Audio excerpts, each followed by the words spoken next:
result check करना थोड़ा क्या फड़िया ये धागा सर तुहाडे सामने मैं मदारी होंदी है जी मदाने जावे हाथ जेब में जावे वो मदारी नहीं होंगी ये 1 2 3 4 ये तुहाडे सामने सर टुट गया जी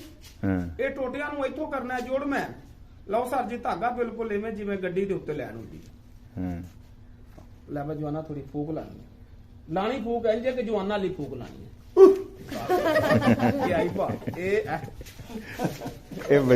बाहर भी वेखड़ आ गए धागा सारे में जिवें गड्डी ते लैन होंदी है हुण मेरा ख्याल खुलना नहीं तुहाडे ना सर सवाल ही नहीं पैदा हुंदा खुले ना भाजी त्रोड़े या धागा जुड़ गया ये तो वाकई जादू है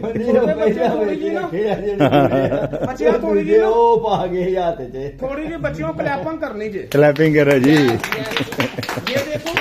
ऐसे सारन ऐसे प्लेट देना जी अच्छा तुहानू तुहा नहीं होना मीडिया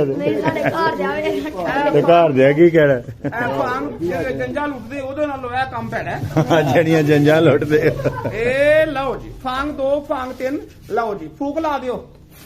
टोट मैन लो सर जी सगमी टोटे टुट मैन आखो तो टुट जांदी बिल्कुल मैं को आम अफसर तो नहीं है ना अल्लाह